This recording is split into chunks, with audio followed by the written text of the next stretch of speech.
सो अब हम next part जो है वो हम शुरू कर रहे हैं टाइम वैल्यू ऑफ मनी का। हमने यहाँ पे एंड किया था जहाँ हमने केस 1 की बात करी थी, वो सिंगल अमाउंट, ठीक है। अब जो मेन क्रक्स है वो है मल्टीपल अमाउंट का, और वही जानना ज़रूरी है। सिंगल अमाउंट का क्या है, सिंगल अमाउंट में एक सिंगल अमाउंट दे दी तो मैं सीधा सीधा तुम्हारा आंसर आ जाएगा। बट बात आती है मल्टीपल अमाउंट की, ठीक है। मल्टीपल अमाउंट क्या मतलब, पहले हम वो समझेंगे और उसके बाद हम फॉर्मूलेस पे उतरेंगे। तो देखो मल्टीपल अमाउंट क्या है, ये हमारा क्या है, ये हमारा केस 2 है, ठीक है। अब यहाँ पे एक बात देखनी है, हम यहाँ पे बात करेंगे मल्टीपल अमाउंट की।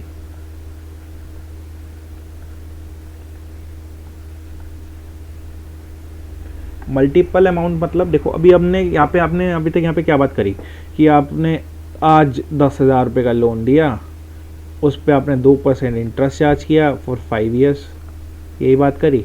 अब यहाँ पे एक बात ध्यान से समझना कि ये क्या है, ये एक सिंगल अमाउंट है। ये क्या है, एक सिंगल अमाउंट है।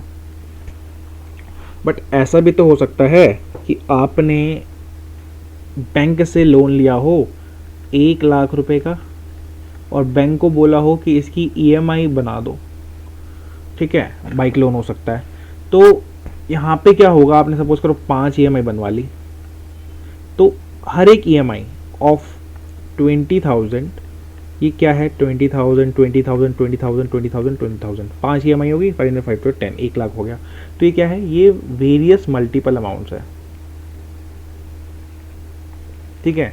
तो ये मल्टीपल अमाउंट्स को हम इस केस में बोलेंगे annuity. Annuity is the amount which is payable at a recurring basis for a particular period of time, ठीक है। अभी यहाँ पे बात ध्यान रखना, जो ये एन्यूटी होती है, एन्यूटी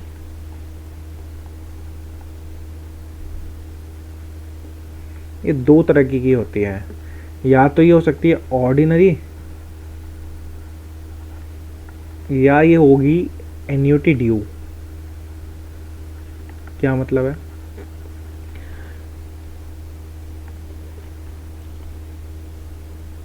देखो ऑर्डिनरी मतलब कि which is payable at the end of a period, ठीक है। और annuity due which is payable in advance, ये पेबल एट स्टार्ट, ठीक है। इसका मतलब समझो, कुछ घबराने वाली बात नहीं है, आसान मतलब है। अब देखो मतलब यहाँ पे ये आता है कि जो आपकी एन्यूटी है ये होगा क्या, ये हमने EMI की हमने एग्जांपल ले लिया, इस पर हम बोलते हैं। अगर देखो आपने लोन लिया हो, तो लोन की जो आज अमाउंट है वो आप एक पर्टिकुलर टाइम के बाद आप पे करते हो, लाइक पर ईयर या पर मंथ, तो एंड ऑफ द मंथ करते हो। आप जो EMI पे करते हो वो क्या करते हो, एंड ऑफ द मंथ करते हो, ठीक है ना। वैसे ही अगर आप रेंट लेते हो, ठीक है ना, अब रेंट भी रिकरिंग बेसिस पे होता है, हर महीने देते हो। बट अब याद रखना, जो रेंट होता है वो एडवांस जाता है, ठीक है। तो ये क्या है, स्टार्ट में दे रहे हो, और यही लोन की जो EMI है आप एंड में दे रहे हो। तो इसकी प्रेजेंट वैल्यू से फ्यूचर वैल्यू निकालना, या फ्यूचर वैल्यू से प्रेजेंट वैल्यू निकालना, और ये स्टार्ट में जो दे रहे हो इसकी प्रेजेंट वैल्यू से फ्यूचर वैल्यू निकालना, या प्रेजेंट वैल्यू से फ्यूचर वैल्यू निकालना, ये हमें सीखना है। और इसकी अलग अलग अप्रोचेज हैं, ठीक है। तो अब हम बात आगे कर रहे हैं कि जब हमें, पहले मैं एक बार टाइम देख लूँ, यहाँ पे टाइम लिमिट थोड़ी सी है मेरे पास। अच्छा अभी तो टाइम है, ठीक है। जब हमें फ्यूचर वैल्यू दे रखी हो, फ्यूचर वैल्यू निकालनी हो in case of ordinary, ordinary annuity, multiple amounts में हम बात कर रहे हैं, ऑब्वियसली बात है मल्टीपल अमाउंट्स, सिंगल अमाउंट की तो बात खत्म पिछली वीडियो में। तो ये ऑर्डिनरी एन्यूटी जो है ये कैसे निकलेगी, इसमें आपको क्या करना है, इसमें आपको जो एन्यूटी है ये फ्यूचर वैल्यू निकाल रहे हैं हम, क्या निकाल रहे हैं, future value as per ordinary annuity. Annuity को आप मल्टीप्लाई कराओगे 1 + R आर मतलब रेट ऑफ रिटर्न या रेट ऑफ इंटरेस्ट, और एन का मतलब क्या है, number of years, -1 divide by rate, ठीक है, ये फॉर्मूला है। और अगर आपको वही एन्यूटी ड्यू में निकालना हो तो देखो फॉर्मूला बिल्कुल सेम है। एन्यूटी ड्यू में फ्यूचर वैल्यू निकालनी हो तो उसका फॉर्मूला है एन्यूटी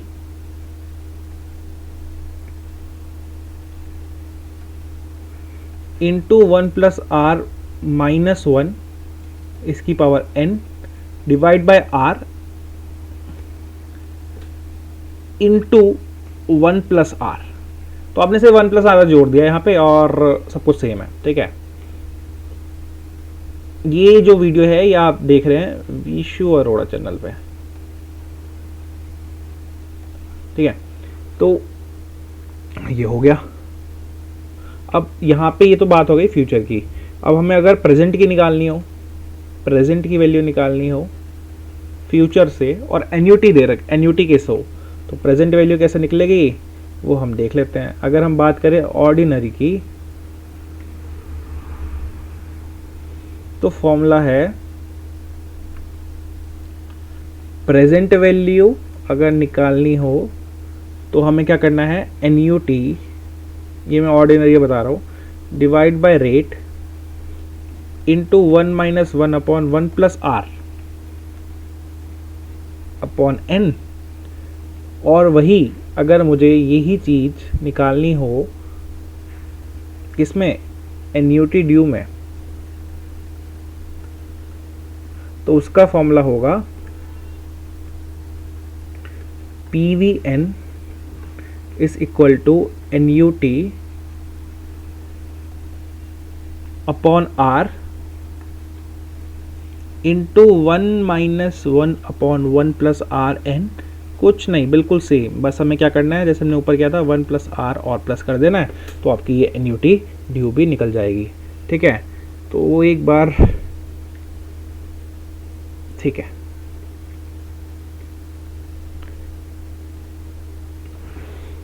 तो एक बात और यहाँ पे याद रखना, जब हम प्रेजेंट से फ्यूचर में जाते हैं तो यहां पे लगती है कंपाउंडिंग। वही हम फ्यूचर से प्रेजेंट में आते हैं, यहां पे हम लगती है डिस्काउंटिंग, क्योंकि कम होती है वैल्यू, ठीक है। ये बात ध्यान रखना, 1 मार्क्स में आ सकता है। अच्छा, जरूरी है कि ये जो रेट है ये ईयरली होगा? जो ये रेट है ये हाफ ईयरली भी हो सकता है। रेट क्या है, हाफ ईयरली भी हो सकता है,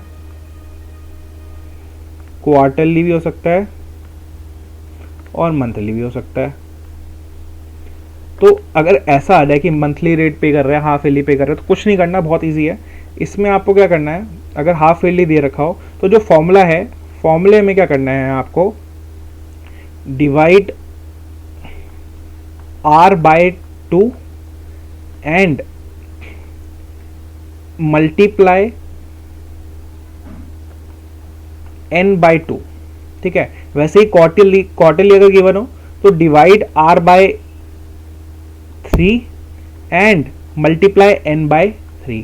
वैसे ही मंथली गिवन है तो सही समझा, divide r by 12 and multiply n by 12। तो फॉर्मूला वही रहेगा, बस आपका जो है फिगर्स चेंज हो जाएंगे और कुछ इसमें और इसके अलावा है नहीं। फॉर्मूलेज आप देख लो, नेक्स्ट वीडियो में एक थोड़े न्यूमेरिकल करा दूंगा, जिसकी वजह से आपको पूरा जो कंसेप्ट है वो एक क्लियर इमेज में हो जाएगा। तो इस वीडियो के लिए इतना ही, नेक्स्ट वीडियो के लिए बने रहे। ये सीरीज़ है, सीरीज़ हम फाइनेंशियल मैनेजमेंट की कवर कर रहे हैं और ये हम सीरीज़ एंड तक कवर करेंगे।